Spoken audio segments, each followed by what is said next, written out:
June 18, 1944, Saipan Island, Northern Mariana Islands. Under the scorching Pacific sun, First Lieutenant Thomas Wilcox of the 2nd Marine Division wiped the salt-crusted sweat from his eyes as he observed the rugged terrain ahead. The dense jungle before him concealed hundreds of Japanese defenders, and his men had been taking casualties for 3 straight days without making significant progress. "We'll have them cleared out by nightfall," he assured his platoon sergeants. Little did Wilcox know that his conventional infantry tactics were about to collide with a harsh reality that would transform the way Marines fought in the Pacific. Before we dive into this story, drop a quick hi in the comments and tell me where you're watching from. It really helps support the channel. This is the remarkable tale of how a desperate battlefield adaptation on a small Pacific island led to one of the most counterintuitive tactical revolutions in modern warfare, and how shooting at what appeared to be empty air became the key to breaking the deadlock against Japanese forces entrenched in island fortifications.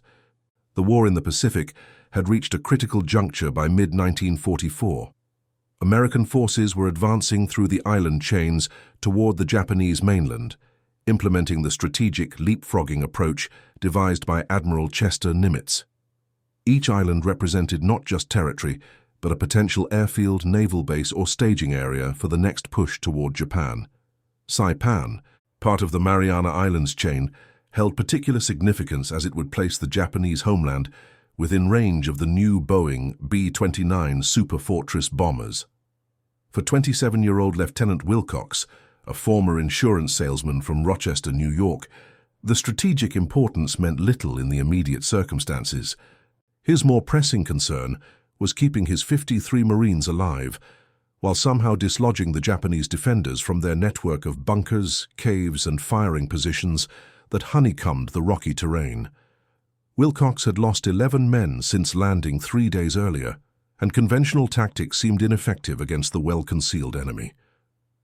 "They're like ghosts," Private First Class James Donnelly remarked as he crouched beside Wilcox in a shallow depression that offered minimal cover. "We never see them until they're shooting at us." Donnelly, barely 19 years old, had already survived the brutal fighting on Tarawa 6 months earlier. The red-headed farm boy from Iowa had a talent for articulating what many veterans were experiencing. Across the battlefield, Captain Toshiro Nakamura of the Japanese Imperial Army surveyed the American positions from his concealed observation post in a small cave halfway up the hillside. A graduate of the Imperial Military Academy with 4 years of combat experience in China, Nakamura commanded approximately 120 soldiers defending this sector. His orders were absolute. Hold the position to the death. Surrender was not an option. "The Americans waste ammunition firing at shadows," Nakamura noted in his battle diary that evening. "Their individual marksmanship seems precise, but they fail to understand the nature of our defenses. They search for targets where there are none, while overlooking where we actually are. This is our advantage." What Nakamura understood, and what the Americans were slowly discovering, was that the Japanese defensive doctrine had evolved significantly since the early island battles. Rather than creating obvious firing positions that would draw immediate counterfire, Japanese engineers had mastered the art of concealment. Firing slits were minimized, positions were carefully camouflaged, and, most importantly, they were positioned in networks that could provide interlocking fields of fire. Master Sergeant Walter Harrington, a 41-year-old career Marine with experience dating back to World War I, had been studying the patterns of Japanese resistance. A weathered veteran with graying temples beneath his helmet, Harrington had survived Guadalcanal and Tarawa through a combination of skill and analytical thinking. "Sir," Harrington addressed Lieutenant Wilcox during an evening strategy session, "I've been watching how their fire comes at us. They're not shooting from where we think they are." Wilcox, exhausted after another day of minimal advances and 3 more casualties, looked up from his field map.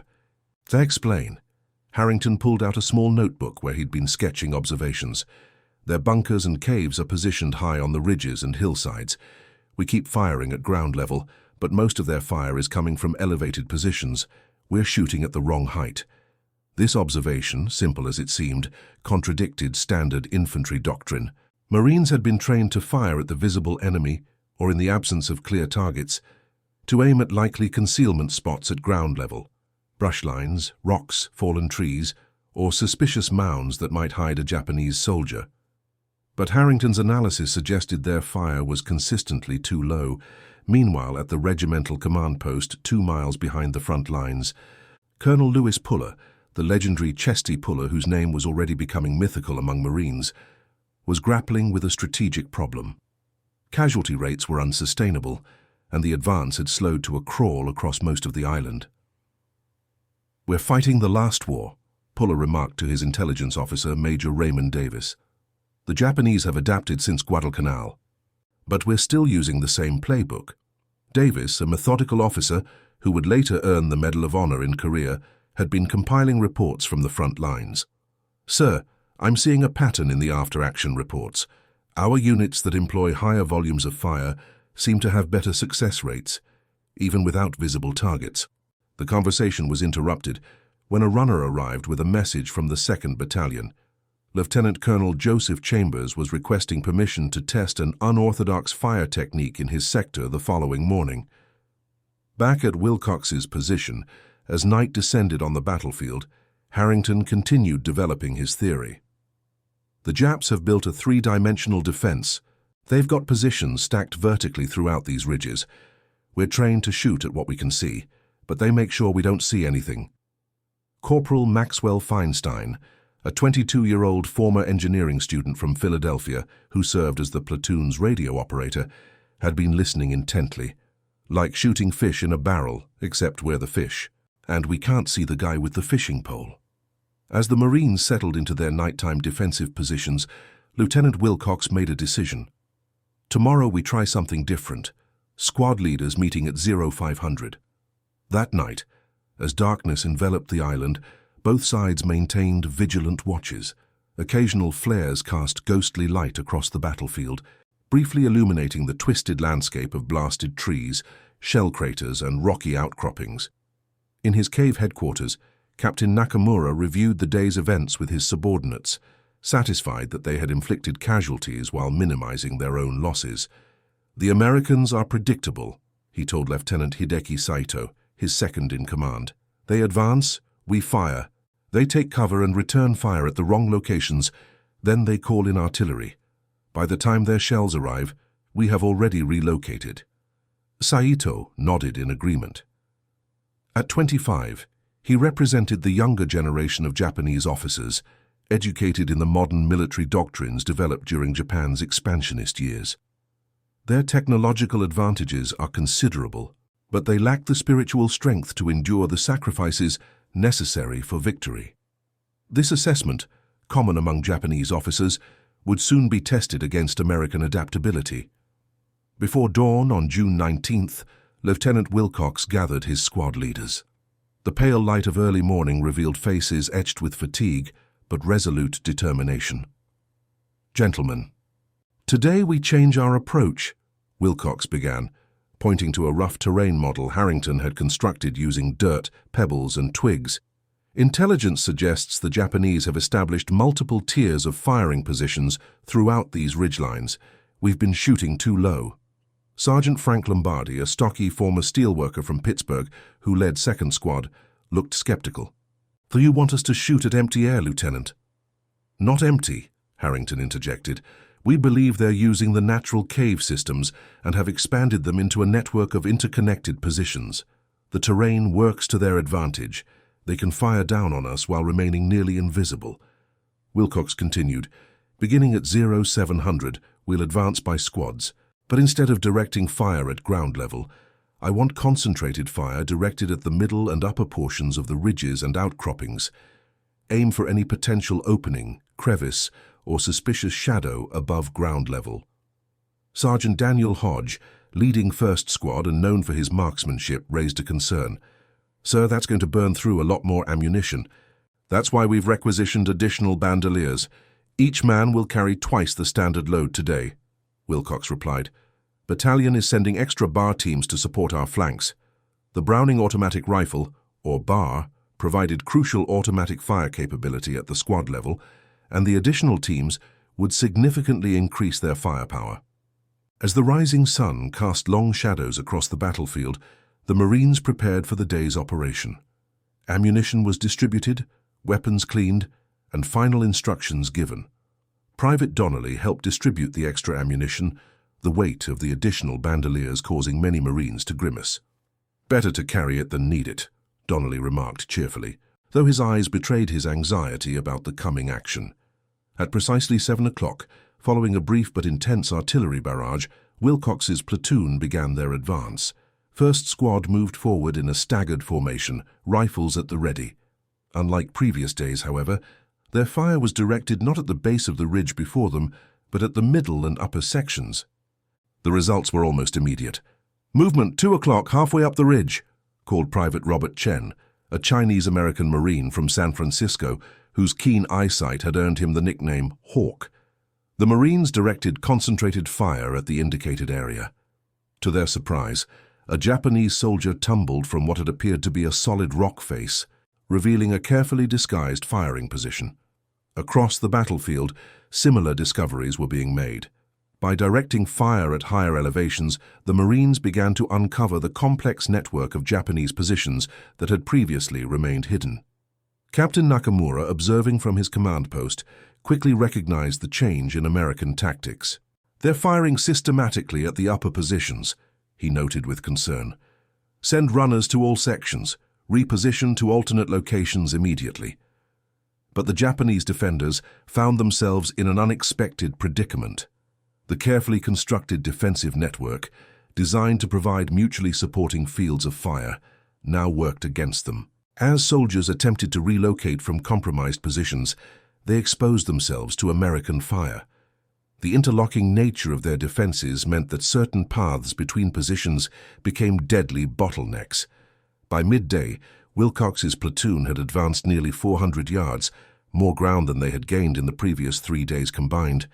More significantly, they had confirmed the existence of a multi-tiered defensive system that had been largely invisible to conventional observation. Word of their success spread rapidly. Colonel Puller, receiving reports from multiple units experimenting with similar tactics, recognized the potential breakthrough.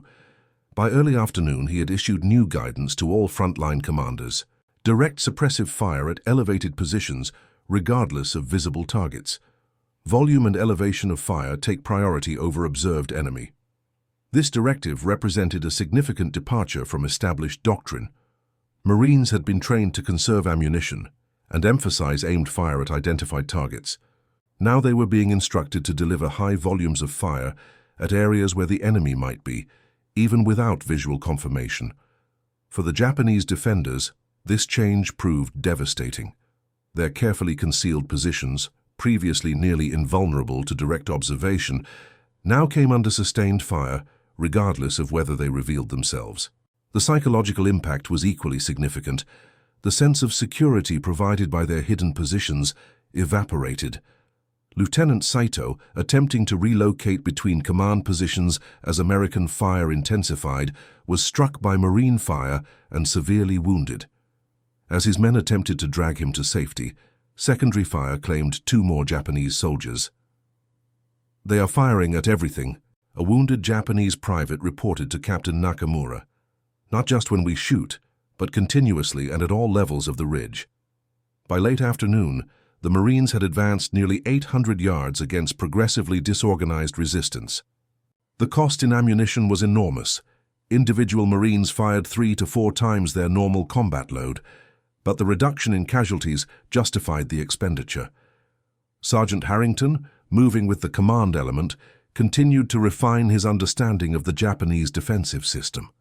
"They've built their positions with minimal exposure," he explained to Lieutenant Wilcox during a brief halt to reorganize. "Most bunkers and caves have firing apertures, no larger than a man's helmet, often angled to provide maximum protection. But they all share one vulnerability. They have to be positioned where they can see us, which means we can hit them if we fire in the right direction, regardless of whether we can actually see the openings." Private Donnelly, overhearing this assessment, added his own observation. "It's like shooting at hornets. You don't need to hit the exact opening of the nest if you fill the air around it with enough lead." This crude but effective description would later be included in training materials developed from the Saipan experience. As dusk approached, Wilcox's platoon consolidated their gains, establishing defensive positions significantly farther forward than anyone had expected possible that morning. The day's advance had cost them only 2 wounded, a dramatic improvement over previous days. That night, as exhausted Marines rotated through watch duties, battalion and regimental staffs worked to analyze the day's events and formalize the emerging tactical innovation. Major Davis, collecting reports from across the regiment, summarized the findings. Units employing sustained, elevated fire patterns advanced an average of 600 yards against previously stalemated positions. Casualty rates decreased by approximately 70%, while estimated enemy casualties increased significantly. Colonel Puller, reviewing these statistics, recognized the broader implications. This isn't just a local solution. This changes our approach to every defended position we'll face moving forward. He immediately drafted a field memorandum to be distributed throughout the division, codifying what would soon become known as Puller's overhead doctrine. When advancing against concealed enemy positions in elevated terrain, direct continuous suppressive fire at all potential hiding places, with particular emphasis on upper terrain features regardless of visible targets. Volume of fire and coverage of likely positions takes precedence over ammunition conservation. Meanwhile, in his increasingly isolated headquarters, Captain Nakamura faced a deteriorating situation. Nearly a third of his force had been killed or wounded during the day's fighting, and several key defensive sectors had been compromised. "The Americans have discovered our method," he wrote in what would be his final diary entry. "Their new tactic negates the advantage of our concealment. We must prepare for the final defense." By the 5th day of what became known as the Battle of Saipan, the overhead doctrine had been implemented across the entire Marine Division, with dramatic results. Japanese defensive positions that had previously seemed impregnable were systematically reduced through the application of overwhelming fire directed at elevated terrain features. The statistical results were striking. Marine casualties decreased by nearly 65% compared to the first 3 days of the battle, while Japanese losses increased dramatically. Post-battle analysis would reveal that Japanese casualties increased by approximately 300% once the new tactics were implemented, hence the 300% more Japanese referenced in historical accounts. The psychological impact on both sides was equally significant. For the Marines, the discovery that they could effectively combat an invisible enemy restored confidence and aggressive momentum. For the Japanese defenders, the realization that their carefully constructed defenses had been compromised contributed to a sense of inevitable defeat. On the 10th day of the battle, Captain Nakamura, following his orders to resist to the last, led the remaining 36 men of his unit in a desperate counterattack against Marine positions. The attack was repulsed with heavy Japanese losses. Nakamura himself was killed, leading the charge, his body recovered with his sword and diary intact. Lieutenant Wilcox's platoon continued to advance through increasingly determined resistance. On June 26th, while directing his men during an assault on a heavily defended ridge, Wilcox was seriously wounded by mortar fragments. He survived but lost his right arm. For his leadership and the tactical innovations his unit helped develop, he would later be awarded the Silver Star. Master Sergeant Harrington, whose observations had contributed significantly to the tactical breakthrough, continued serving with distinction through the remainder of the Saipan campaign. His detailed analysis of Japanese defensive systems became the foundation for revised Marine Corps training materials developed later that year. By July 9th, organized Japanese resistance on Saipan had effectively ended, though isolated defenders would continue fighting for weeks. The island was declared secured on July 9th after 24 days of combat. The overhead fire doctrine, pioneered at Saipan, quickly spread throughout American forces in the Pacific Theater. By the time Marines landed on Iwo Jima in February 1945, the approach had been fully incorporated into pre-landing training and planning. The battle for Saipan claimed the lives of approximately 3,000 Americans and over 24,000 Japanese defenders. Among the civilian population, Tragically, thousands committed suicide rather than surrender, jumping from the northern cliffs of the island in an event that became known as Banzai Cliff. The capture of Saipan had profound strategic implications. As predicted, the island became a crucial base for B-29 operations against the Japanese mainland. The first bombing raid launched from Saipan against Tokyo occurred on November 24, 1944, less than 5 months after the island was secured. For the Marines who fought there, however, the significance was more immediate and personal. The tactical adaptation they pioneered saved countless American lives and helped break the stalemate that had characterized many early Pacific Island battles. Private Donnelly, who survived Saipan and went on to fight at Okinawa, later described the overhead fire technique in a letter home. "We stopped shooting at where we thought they were and started shooting at where they had to be. Once we figured that out, everything changed." The official Marine Corps history of the Pacific War would later describe the Saipan breakthrough more formally. The employment of sustained suppressive fire directed at elevated terrain features, regardless of visible enemy presence, represented a significant evolution in infantry tactics against concealed positions. This approach, first systematically implemented on Saipan, became standard doctrine for subsequent operations. In the decades following World War II, the lessons learned at Saipan influenced military doctrine beyond the Marine Corps. The concept of suppressive fire, directed at likely enemy positions rather than confirmed targets, became a fundamental element of modern infantry tactics. When Lieutenant Colonel Victor Krulak compiled his influential report on Pacific War lessons in 1946, he specifically highlighted the Saipan experience. The adaptation of fire techniques to counter Japanese defensive doctrine demonstrated the essential flexibility of Marine tactical thinking. When confronted with a problem that conventional approaches could not solve, Marines at all levels contributed to developing an effective counter. For Colonel Louis Chesty Puller, whose combat experience stretched from the Banana Wars through Korea, Saipan represented a prime example of battlefield innovation. "Marines don't lose wars because Marines don't know how to adapt," he reportedly told a group of new officers at Quantico in 1947. "What works today will fail tomorrow unless you're constantly thinking, constantly watching, constantly learning." The human cost of this learning process was captured in the words of Sergeant Frank Lombardi, who lost his left leg during the final days of fighting on Saipan. "We figured it out, but the figuring cost good men their lives." That's the bitter truth of war. The lessons that save lives often come too late for the teachers. In the summer of 1949, 5 years after the battle, Thomas Wilcox, now a history teacher in his hometown of Rochester, received a package from Japan. Inside was a translated copy of Captain Nakamura's recovered diary, sent by a former Japanese officer who had been tasked with returning personal effects to families and, when possible, to former adversaries as a gesture of post-war reconciliation. The final pages contained Nakamura's assessment of the changing American tactics. "The Americans have demonstrated an adaptability we did not anticipate. When conventional methods failed, they created new ones. Perhaps there is a lesson here that our own military would have been wise to consider." For Wilcox, this insight from his former enemy provided a certain closure.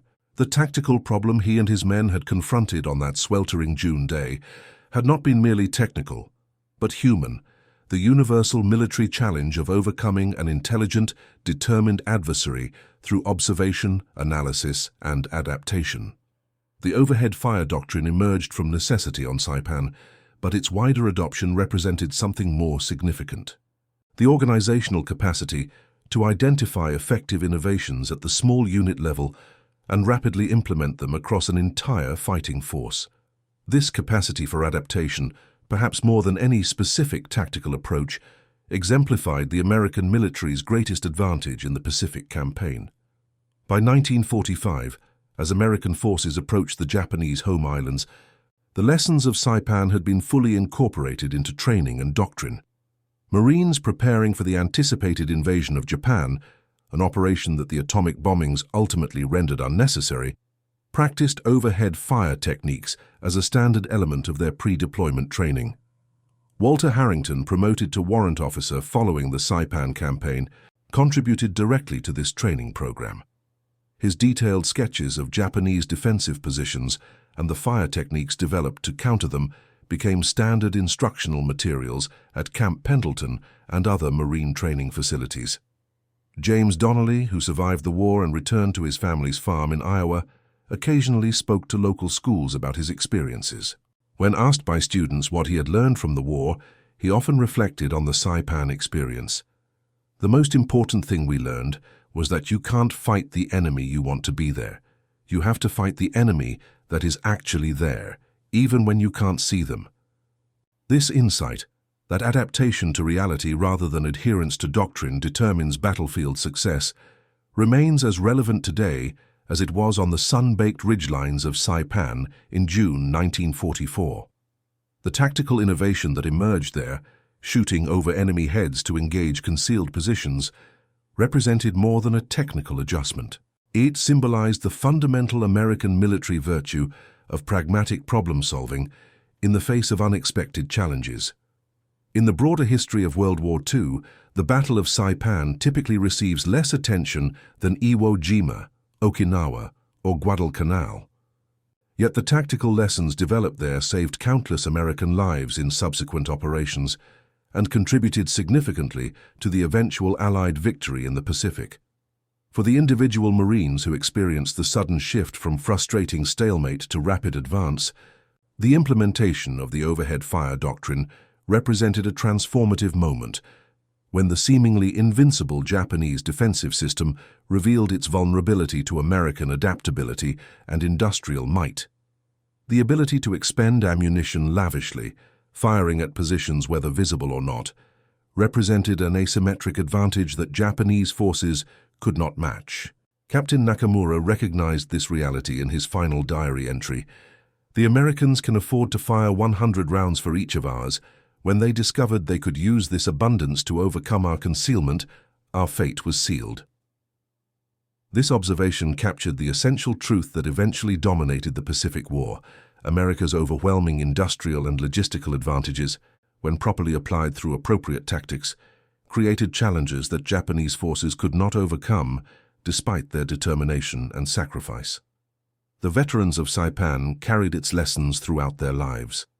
Thomas Wilcox, teaching history until his retirement in 1982, often told his students that the most important historical developments sometimes emerged from the most practical considerations. "We didn't set out to revolutionize infantry tactics," he explained in a 1977 interview. "We just wanted to stop losing men to an enemy we couldn't see." Sometimes the most significant changes come from the simplest questions, like, what if they're shooting from higher up than we think? Walter Harrington remained in the Marine Corps until 1959, eventually reaching the rank of Chief Warrant Officer 4. His expertise in analyzing enemy defensive systems proved valuable during the Korean War, where Chinese forces employed concealment techniques that, while different in execution, presented similar tactical challenges to those encountered on Saipan. The overhead fire doctrine itself evolved over time, incorporating new weapon systems and technologies.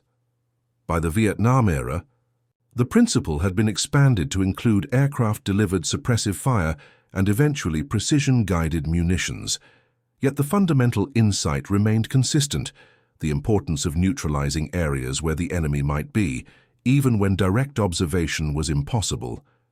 Today, military historians studying the Pacific Campaign recognize the Battle of Saipan as a critical inflection point, where American forces moved beyond the costly learning curve of early island assaults and began implementing the doctrinal and tactical approaches that would characterize the final stages of the war.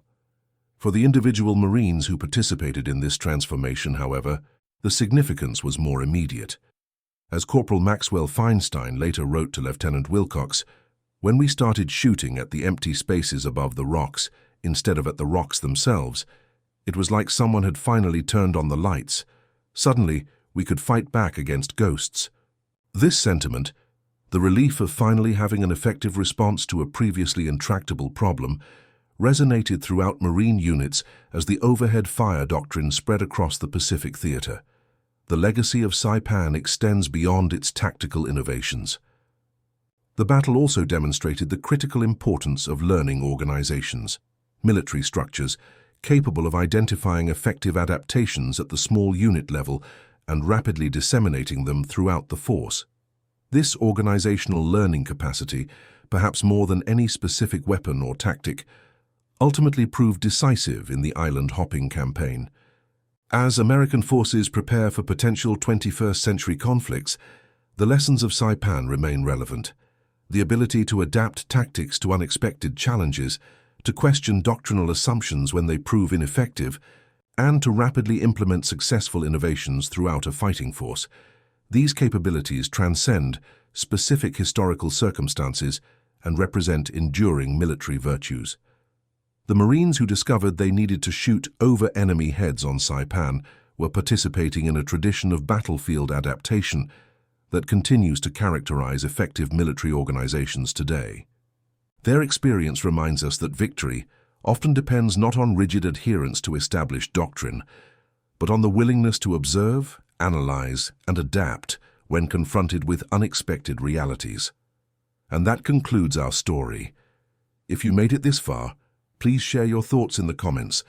What part of this historical account surprised you most? Don't forget to subscribe for more untold stories from World War II and check out the video on screen for another incredible tale from history. Until next time.